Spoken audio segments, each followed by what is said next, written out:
Good evening. I'm Sandra Esquivel. First at 6, a campaign sign for Miami Commissioner Francis Suarez is defaced tonight.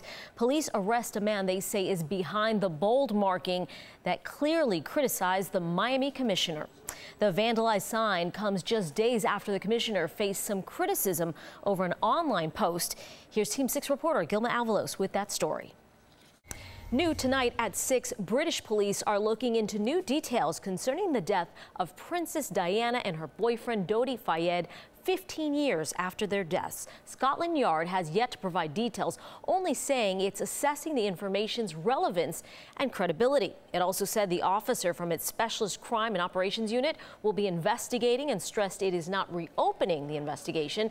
In 2008, a British jury ruled Diana and Fayed were killed due to reckless speed, drinking by their driver, and reckless pursuit of the paparazzi chasing them. Also new at 6, jury selection is set to begin on Monday in the case of a Georgia teen accused of killing a baby during an attempted robbery. Police say 18-year-old DeMarquise Elkins opened fire when a woman refused to give him money during a holdup.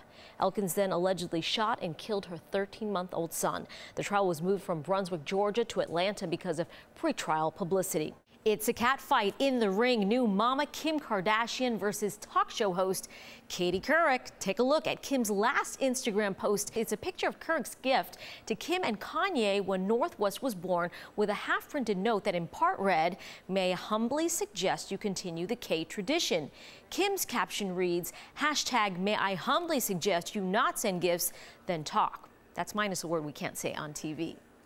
I'm a hustler, baby. That's right. I just want you to know.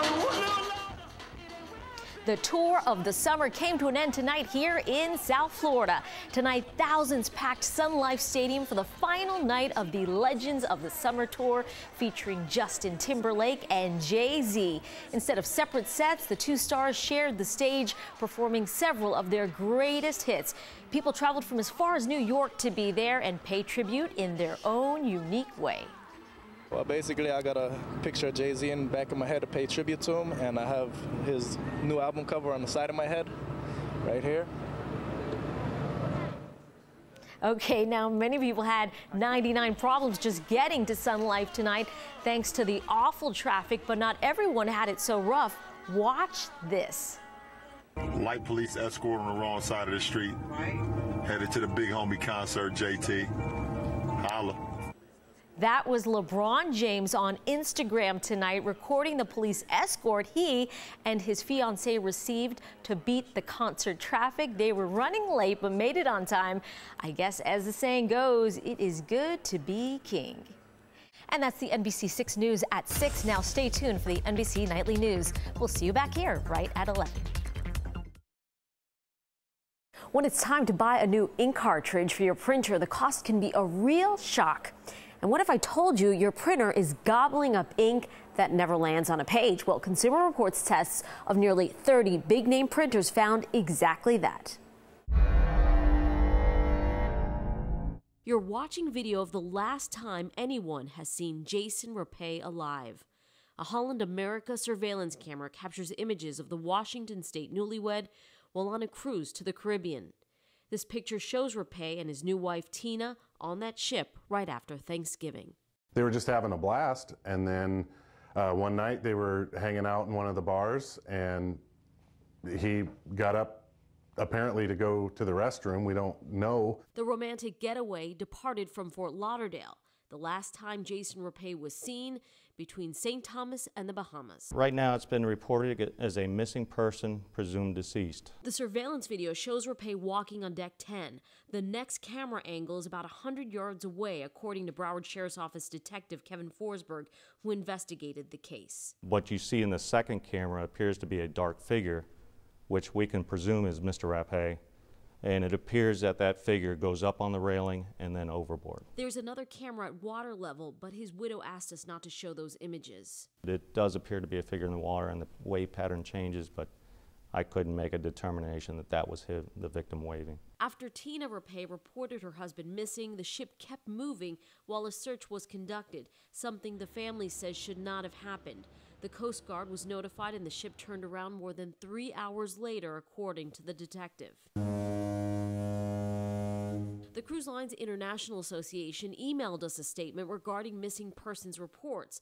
This is an excerpt. In the vast majority of cases, the person ends up being found on the ship after a coordinated search.